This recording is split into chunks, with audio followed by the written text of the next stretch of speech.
Johnygirl here. I wanted to do an unboxing of the Suisei, I don't know, binding attachment, and it's kind of industrial and it fits on a lot of Bernina machines. And I purchased this because I could not afford the actual Bernina attachment. It's like $200 and something, and this guy was way less. I'll include a link. And I wanted to do an unpackaging or an unboxing, but unfortunately it didn't go as planned in that it didn't quite fit, so I had to make my way to the craft store in order to make it fit. So I'm just gonna show you how to attach the attachment and show you the things that I had to do in order to make it fit my Bernina Artista 170. So here we go. When I opened the box, it had the attachment there, and it had two, not these guys. These guys were not there. But it had these cute little teeny tiny screws, and then this plate thingy. I have to warn you that I am not a technical person in nature, but and this is the box that it came in. This is the 13 millimeter. And so I did have to purchase the 95 presser foot for the Bernina. That's the machine I'm working on.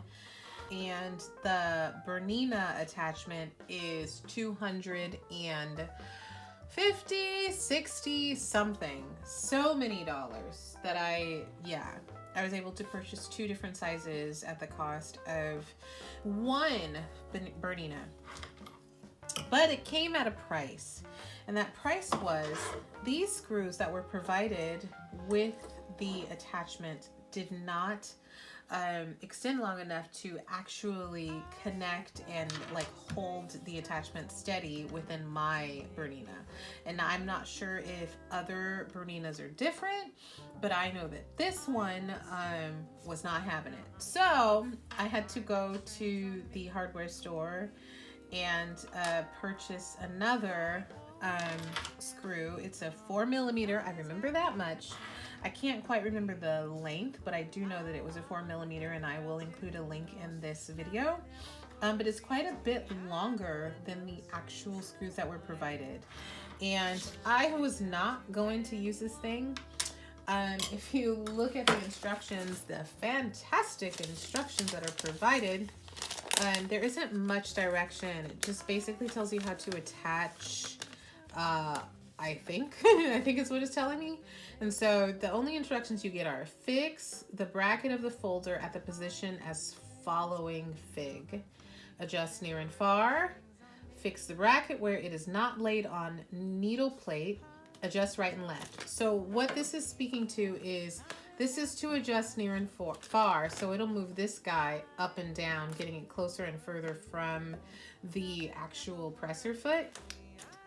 And this one will move, well, once I put it in, it will move the bracket left and right.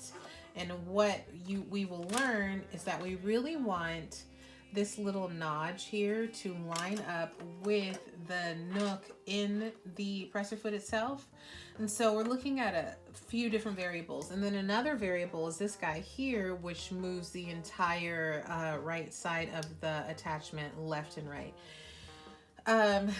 So I think as of right now, everything is kind of relatively lined up. I was not going to use this guy, but my husband informed me, he's an engineer and I'm an artist, so I'm just going to trust him when he tells me that I do need this thing. But in my, artist improvisatory brain, I feel like I don't need that at all. This one is not, no.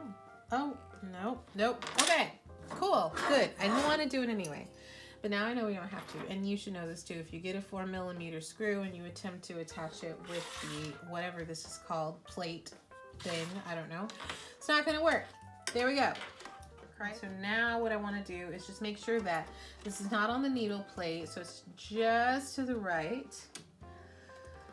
Let's start screwing that guy in, and then the second screw.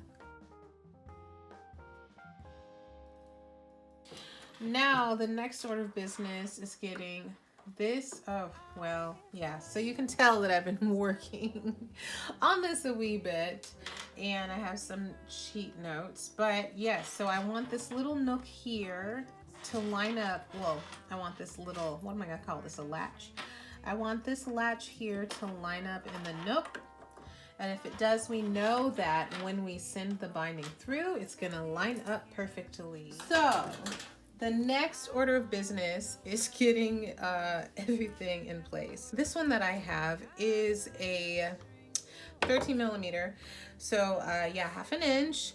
And what you wanna do is slide the binding in, and you'll see this little slit right here. It is the gift that keeps on giving, because it allows you to scoot the fabric down. Because what you really want to do is get it there under the presser foot. And then you get the foot down. And then you want to be on a straight stitch, but something else you want to think about is just getting the needle moved over a wee bit. This is literally out the box, screws in, binding in, fabric, I don't know, nudged in, I guess we can say. Squeeze that fabric in there, and then you start a stitching. You want to start just kind of stitching the binding by itself, and then you want to get, oh my gosh, I don't know guys, you want to get the fabric going through. Okay, so let's pull all of this out. Now the charm of this attachment is that you can pull it back. You'll see it slides on through. Now I just want to investigate the end result. Yeah, I'm not using the right cutters for this, but here we go. So, yeah, that's how it looks. It's quite pretty. I didn't really dig into stitches or anything. And so I just kind of want to investigate what it looks like on the inside, since I'm not really using it. Look, it's there. It's all the way to the end. It's bound. It's safe. We're gonna clip here too. So here it's bound, safe as well. It's really pretty charming, and I'm excited about it. I hope you found this video informative. If you have any questions, please leave them in the comments below. Please be sure to like and subscribe if you are so inclined. Let me know if there are any other videos that I can provide for you. But yeah, no, I'm so far so good. Happy about it.